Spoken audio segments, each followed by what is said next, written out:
Hi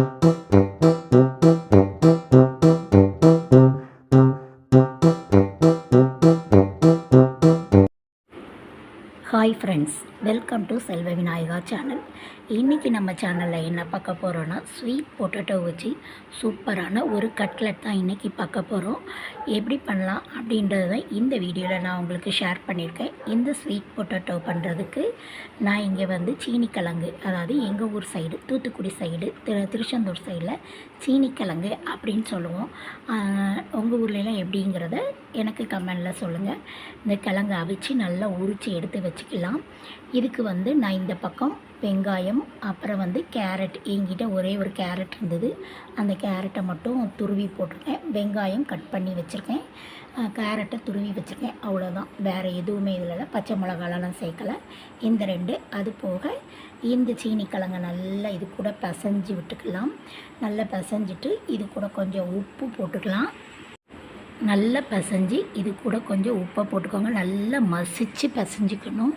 இதை நல்லா அவிஞ்சிட்டாலே நம்ம கை வச்சு பிசையும் போது நல்லா நஞ்சிரும். கட்லெட் பண்ணும் போது நல்லா சூப்பராக நல்லா பொரிஞ்சு வரும். நம்மளுக்கு கட்டி கட்டியாக இருந்ததுன்னா கொஞ்சம் வேகாமல் இருக்கும். ஆல்ரெடி இது வந்து நம்ம அவிச்சதுங்கிறனால நம்மளுக்கு லைட்டாக மேல் பக்கம் நல்லா மொறுன்னு இருந்தால் கூட நல்லா சுவையாக சூப்பராக இருக்கும். பொரிச்சோடனே உப்பு போட்டாச்சு. அதுக்கப்புறம் பார்த்திங்கன்னா இது கூட கொஞ்சமாக சில்லி பவுடரும் ஆட் பண்ணிக்கிட்டேன். இவ்வளோ தான். இதில் கறி மசாலா எதுவுமே கிடையாது. கறி மசாலாம் போடவே இல்லை. அது மாதிரி பச்சை மிளகாவும் போடலை. வெங்காயம், கேரட்டு, உப்பு, வத்தப்பொடி இதெல்லாம் போட்டு நல்லா பிசைஞ்சு எடுத்து வச்சுக்கலாம். நம்மளுக்கு தேவையான ஷேப்பில் நம்ம வந்து இதை போட்டு வச்சுக்கலாம். பசஞ்ச மாவை கொஞ்சமாக சிலிண்டர் ஷேப்லையும் ரவுண்ட் ஷேப்லையும் நம்ம வந்து இந்த மாதிரி உருட்டி எடுத்து வச்சுக்கிடலாம். நம்மளுக்கு என்ன ஷேப் வேணுமோ, மோல்டு இருந்ததுன்னா மோல்டு பண்ணி கூட நம்ம எடுத்து வச்சுக்கலாம். இந்த மாதிரி நான் ஃபுல்லாகவே உருட்டி எடுத்து வச்சுட்டேன். சிலிண்டர் ஷேப்லையும் ரவுண்ட் ஷேப்லையும் நான் உருட்டி எடுத்து வச்சாச்சு. நம்ம ரெடி பண்ண உருண்டைகளை வந்து இதை மாதிரி பிரெட் க்ரம்ஸ் எடுத்து வச்சுருக்கேன். இதில் வந்து நம்ம உருட்டி ஃபுல்லாக பரட்டி எடுத்து வச்சுக்கலாம். நீங்கள் பிரெட் க்ரம்ஸ் இல்லாதவங்க வந்து நம்ம ப்ரெட்டை திரித்து எடுத்து வச்சு அதில் கூட போட்டுக்கலாம். அப்படி இல்லை, கார்ன்ஃப்ளவர் மாவில் கூட நம்ம அப்படியே பரட்டி எடுத்து போட்டோம்னாலும் அதுவும் சூப்பராக தான் இருக்குது. ட்ரை பண்ணி பாருங்கள். நான் வந்து ஒன் டைம் ட்ரை பண்ணி பார்த்தேன், நல்லா இருந்தது. ஃபஸ்ட்டு ஒரு 2 இது போட்டு பார்த்தேன், நல்லா இருந்தது. சரி, ப்ரெட்டில் கொஞ்சம் போடுவோன்னு சொல்லிட்டு ப்ரெட்லையும் கொஞ்சம் போட்டுட்ருக்கேன். இது வந்து ப்ரெட்டை திரித்து அதில் பரட்டி எடுத்து போட்டுட்ருக்கேன்.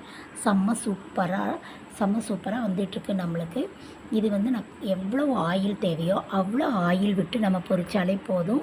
நம்ம வந்து ஆயிலை வந்து ரொம்ப விட்டு எல்லாத்தையும் போட்டு பொரிக்கணும்னு கிடையாது. நம்மளுக்கு தேவைக்கு குட்டியாக பாத்திரம் வச்சு அந்த இதில் நம்ம ஆயில் விட்டு நம்ம பொரிக்கும் போது ஆயிலும் வேஸ்ட் ஆகாது. இந்த டிப் பிடிச்சிருந்தா ஃபாலோ பண்ணிக்கோங்க.